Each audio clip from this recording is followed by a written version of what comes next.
which is to exist, one nation, under God, indivisible, with liberty and justice for all. So you're a Young Turks viewer, but a Trump supporter. Yeah. Many people don't put those two things together. Talk to me about that. Yeah, I like watching the material, especially, I love watching the Young Turks for the polls. I think it is very good coverage. So obviously Young Turks was riding high on the Bernie train for a while. Oh, I was never a Bernie supporter. I always thought, he was a socialist, especially the idea of Medicare for all. Not into that at all. Any sort of socialization of anything. They're hammering him for the comments about Miss Universe. You think it's all overblown?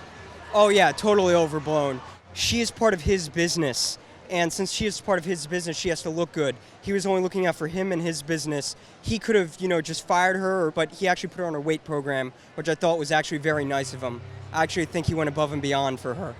Well, you can't fire someone for things like weight. I think you could in a beauty contest, absolutely.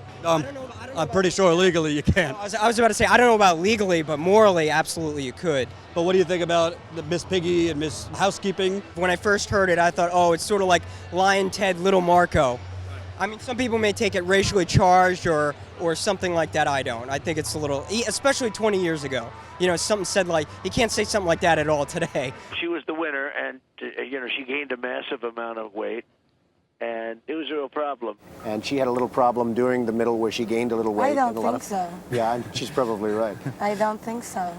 15 pounds is nothing with 20 years old. Our goal is to get her between 125 and 130. Me imponía mucho. Yo le tenía mucho miedo.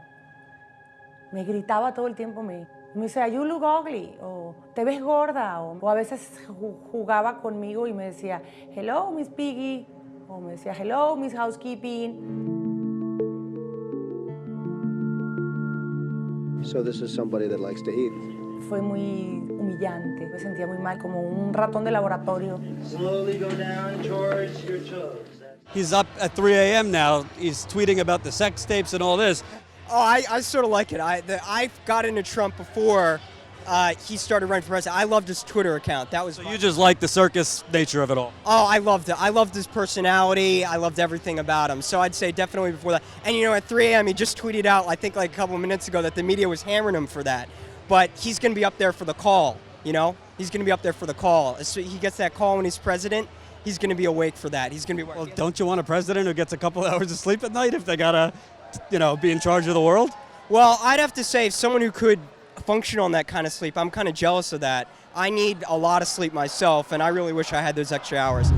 Trump was he was in pro wrestling a few years ago. Did you see him in wrestling back in the day? Yeah, I did. I saw him tackle that guy and shave that guy's head. Vince McMahon? Yeah, that was pretty good. So pretty much it seems to me like you like the character more than a possible president.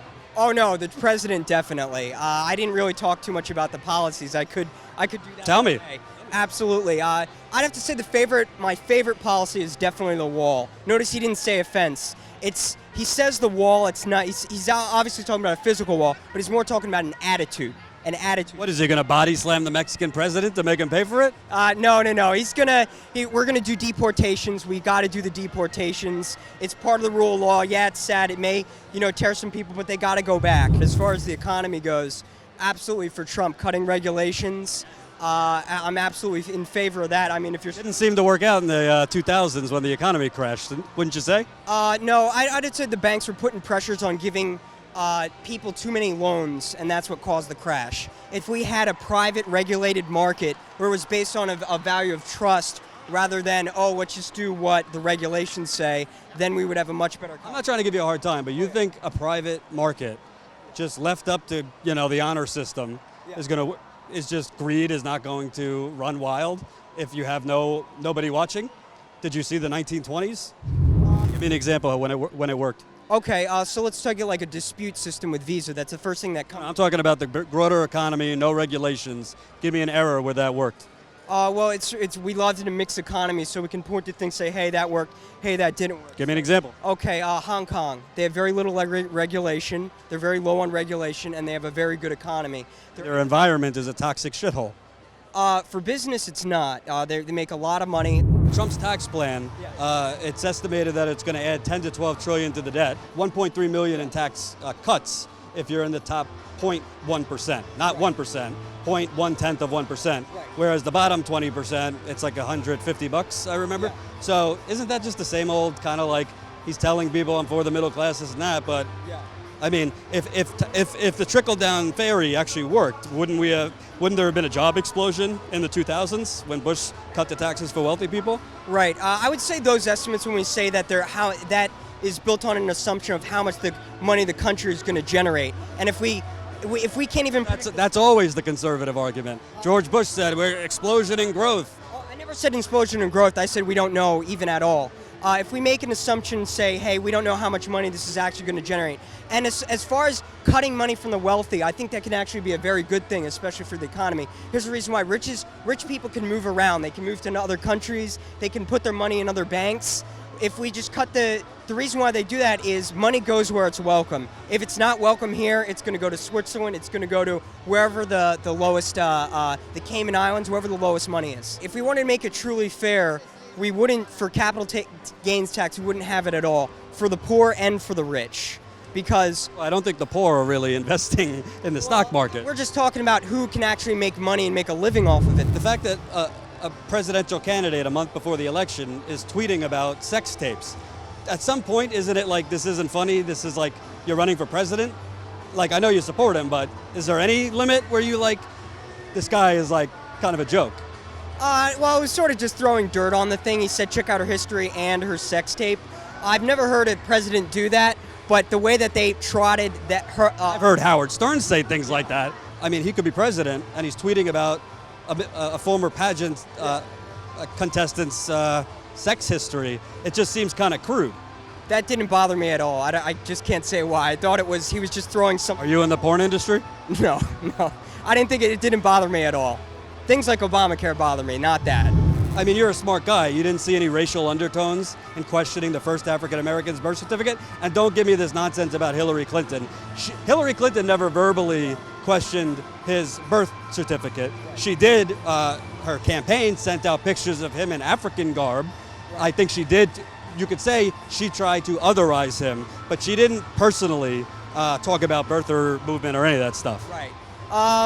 As far as that goes, as far as the birther stuff, I think it was okay to absolutely question it in the beginning, not because of anything racial.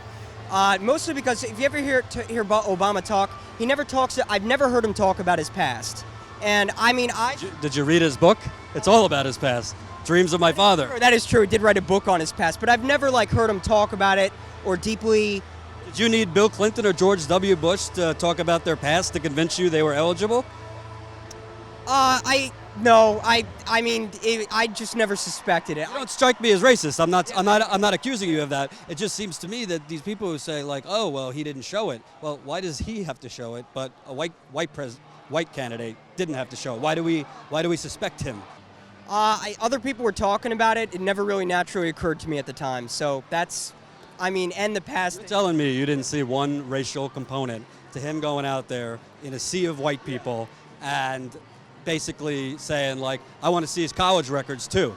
I want to see his birth certificate. I mean, it's pretty, for an objective person to say that is a little hard to believe. I didn't feel that, no. I just didn't feel it. I mean, I'd have to step back and really look at it from the outside, but initially, if I was in that crowd, it wouldn't occur to me. And do you think he's done enough to quiet it? Because it doesn't seem like, they asked about it in the first debate. He kept bragging about it. I've met a lot of African Americans around the country. It's one of the first things they say. Yeah, well, I thought it was kind of impressive for a private citizen like him to get Obama to move to do that, especially when everyone's calling him stupid and stuff like that.